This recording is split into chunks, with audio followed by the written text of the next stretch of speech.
மீன் சமைத்த உடனே வீட்டில் அன்றைய நாள் முழுவதும் மீன் வாடைத்தான். ஆனா அதை சட்டுன்னு போக்கிடலாம். இந்த டிப்ஸ் எல்லாம் சேவ் பண்ணி வச்சுக்கோங்க. முதலில் எல்லாம் மீன் நறுக்குவதற்கும் அதன் கழுவிய தண்ணீரை ஊற்றுவதற்கென்று தனி கொள்ளைப்புற பக்கம் இருக்கும். ஆனால் இப்பொழுது எல்லாம் அபார்ட்மெண்ட் ஆகிவிட்டது.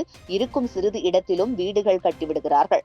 இதனால் வீட்டிற்குள்ளேயே மீனை நறுக்கி வீட்டிற்குள்ளேயே அலசி அந்த சிங்கில் ஊற்ற வேண்டிய அவலம் வந்துவிட்டது.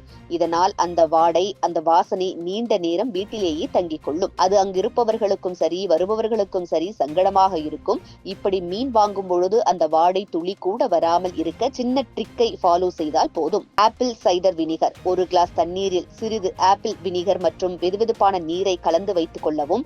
இது சமையல் சோடாவை விட வாசனையை அதிகமாக உறிஞ்சும். Baking soda. ஒரு கப் தண்ணீரில் ஒரு ஸ்பூன் வெள்ளை வினிகரை கலந்து அதில் பேக்கிங் சோடா சேர்த்து குறைந்த தீயில் கொதிக்க வைக்கவும். துர்நாற்றத்தை விரைவாக அகற்றும். சமையல் அறையை உடனே சுத்தம் செய்யவும். மீன் சமைத்து முடிந்தவுடன் கிச்சன், மேசை, சிங்க், அடுப்பு போன்ற இடங்களை சுத்தம் செய்வது கட்டாயம். எலுமிச்சை தேய்த்து வாசனை மீனை சுத்தம் செய்த பிறகு ஒரு எலுமிச்சை துணியில் நன்கு தேய்த்து கைகளில் உள்ள மீன் வாசனையை நீக்கலாம். தண்ணீரில் கிராம்பு, லவங்கப்பட்டை, மசாலா பொருட்கள் இவை அனைத்தையும் தண்ணீரில் சேர்த்து அடுப்பில் கொதிக்க விடுங்கள். இது வீடு முழுவதும் நறுமணத்தை ஏற்படுத்தும்.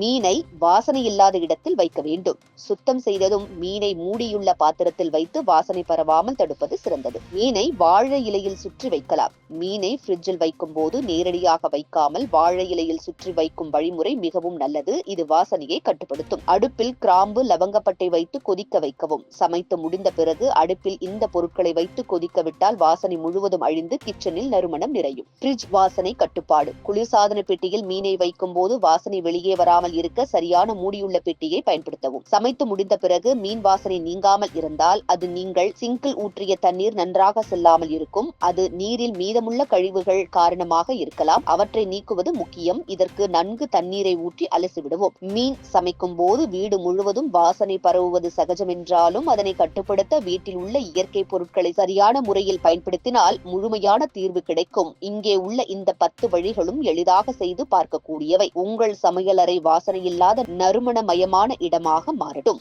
இது போன்ற முக்கிய நிகழ்வுகள், அரசியல் தகவல்களை ஆழமாக மாறுபட்ட கோணத்திலும் அறிந்து கொள்ள மறக்காமல் பாரத் மெயில் 24 பக்கத்தை பின்பற்றிக் கொள்ளுங்கள். உங்கள் ஒவ்வொரு ஆதரவும் இது போன்ற பல நிகழ்வுகளின் பின்னணியை அறிய உதவும்.